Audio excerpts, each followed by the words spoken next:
ठीक है, तो आबिद साहब अब हम भी देख रहे हैं कि इस वक्त अगर 2-3 माह पहले हम चले जाएं, जब ये जुलाई और अगस्त का टाइम चल रहा था, डोनाल्ड ट्रंप को एक बड़ी वाज़ेह बढ़तरी हासिल थी जब नया ऐलान किया था जो बाइडन ने कि वो इसमें एज कंटेंडर नहीं हिस्सा लेंगे बल्कि उनको रिप्लेस करेंगी कैमला हैरिस। बहुत ज़बरदस्त तरीके से रिकवर किया है, इस वक्त बड़ा नेक टू नेक मामला अब हो चुका है 2-2.5 महीने की इस कैंपेन के बाद। अब ये अगले 2-4 रोज़ कितने इंपॉर्टेंट देख रहे हैं आप?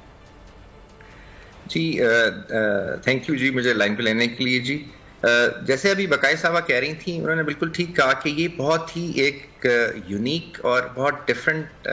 इलेक्शंस हैं जो कि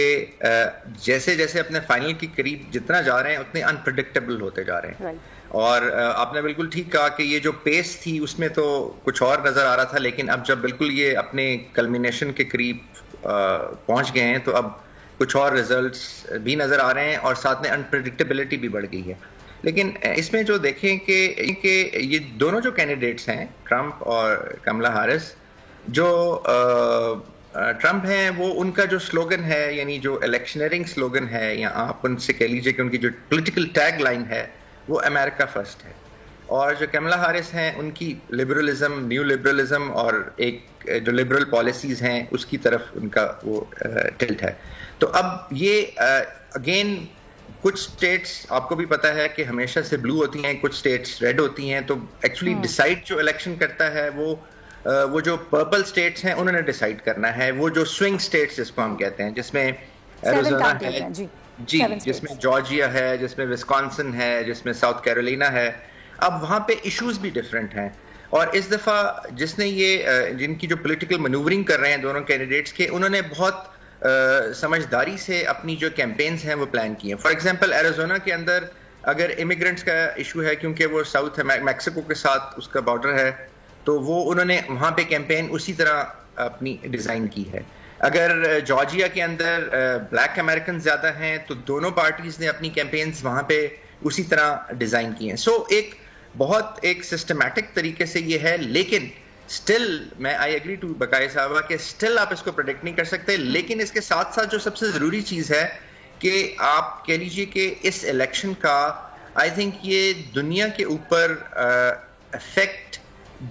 आज तक कभी किसी इलेक्शन का इतना नहीं हुआ जितना इसका होगा। और 2 और 3 तारीख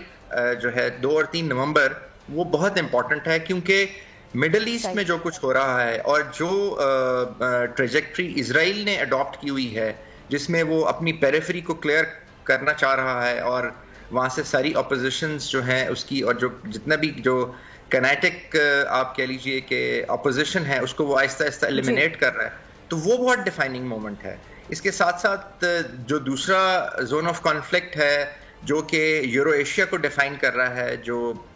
ईस्टर्न यूरोप को डिफाइन कर रहा है और इन अ वे हमसे भी इनडायरेक्टली लिंक्ड है, यूक्रेन और रशिया का, वो भी एक बहुत डिफाइनिंग मोमेंट में जा रहा है। क्योंकि जो इजराइल की पॉलिसी है वो तो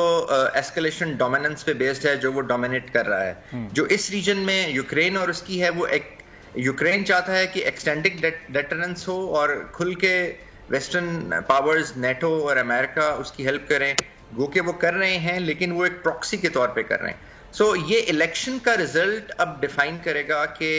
जो मिडल ईस्ट के अंदर जो पॉलिसी है वो कैसे टर्न करेगी, और जो यूक्रेन की और जो यूरो एशिया की पॉलिसी है वो कैसे किस करवट बैठेगी। लेकिन उसको उससे पहले इजराइल की कोशिश जरूर है कि वो इन 2-3 दिनों के अंदर चीजें बेंचमार्क वहां तक ले जाए जहां पे अगर उसको रिवर्सल भी करना पड़े तो उसको वो रिवर्सल जो है उसके हक में ही हो। सब्सक्राइब करें और बेल दबाएं ताकि कोई खबर रह न जाए।